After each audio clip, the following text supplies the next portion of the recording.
அன்புக்குரியவர்களுக்கு வணக்கம். எல்லோரும் எப்படி இருக்கீங்க? நம்ம இன்றைக்கி கிருஷ்ண ஜெயந்திக்கான ஒரு ஐட்டம் தான் எப்படி செய்யலாம், எப்படி இதெல்லாம் பண்ணலாங்கிறது பார்க்க போகிறோம். ஆமாங்க, கிருஷ்ண ஜெயந்திக்கு நீங்கள் வெண்ணெய் சாமிக்கு படைப்பீங்க இல்லையா கிருஷ்ணருக்கு.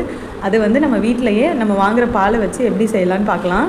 அது நான் எப்படி செஞ்சேங்கிறது உங்களுக்கு சொல்கிறேன் வாங்க. ஃபஸ்ட்டு நம்ம பாலை நல்லா காய வச்சுட்டு அதுக்கப்புறம் ஆறினதுக்கப்புறம் ஃப்ரிட்ஜில் வச்சுருங்க. நைட்டு ஃப்ரிட்ஜில் வச்சு எடுத்து வச்சுருவேன். நிறைய ஸ்டோர் பண்ணி ஒரு 1 வீக் இல்லை 10 டேஸ் மேக்ஸிமம் 15 டேஸ் ஸ்டோர் பண்ணுவேங்க.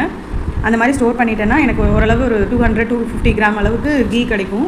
இந்த மாதிரி எல்லாத்தையும் ஸ்டோர் பண்ணி ஒரு டப்பாவில் வச்சுருக்கேன். நான் ஒரே டப்பாவில் வைக்கல, ஸோ தனித்தனியாக வச்சனால உங்களுக்கு நிறைய தெரியுது.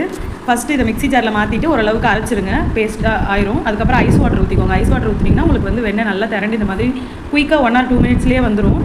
கொஞ்சம் கொஞ்சமாக விட்டு அடிச்சிங்கன்னா இந்த மாதிரி உங்களுக்கு அழகாக வெண்ணெய் திரண்டு வந்துடுங்க.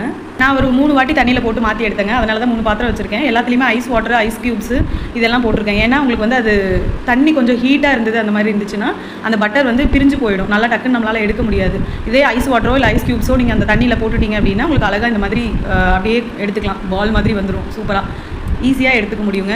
இந்த மாதிரி நீங்கள் கடையில் வாங்காமல் வீட்டிலேயே நீங்கள் பால் வச்சு வாங்குறீங்க அப்படின்னா ஆடை எடுத்து கண்டிப்பாக செய்யுங்க. பேக்கெட் பால் வாங்குறவங்களா இருந்தாலும் செய்யலாம். பட் என்ன, நீங்கள் ஃபேட் அதிகமாக இருக்க பால் வாங்கினீங்க அப்படின்னா உங்களுக்கு நிறைய ஆடை கிடைக்கும். ஸோ நீங்கள் அதுலேயும் செய்ய முடியும். பட் நார்மல் பால் வாங்கினீங்கன்னா அதில் ஆடை அவ்வளோவா வராது. பேக்கெட் பாலில் பசும்பால் வாங்குறீங்கன்னா கண்டிப்பாக நீங்கள் இதை ட்ரை பண்ணுங்கள். உங்களுக்கு வீட்டில் நெய் வீட்டிலேயே நீங்கள் எடுத்து யூஸ் பண்ணிக்கலாம். எக்ஸ்ட்ரா உங்களுக்கு பட்டர் கிடச்சிரும். இது நீங்கள் கடையில் நிறைய காசு போட்டு வாங்குறதுக்கு வீட்டில் அழகாக இந்த மாதிரி ஈஸியாக ஆடை எடுத்து ஸ்டோர் பண்ணி வச்சு நீங்கள் பட்டர் எடுத்துக்கலாம். வரப்போகிற கிருஷ்ண ஜெயந்திக்கு வீட்டிலேயே நீங்கள் வெண்ணெய் செஞ்சு கிருஷ்ணருக்கு படைங்க.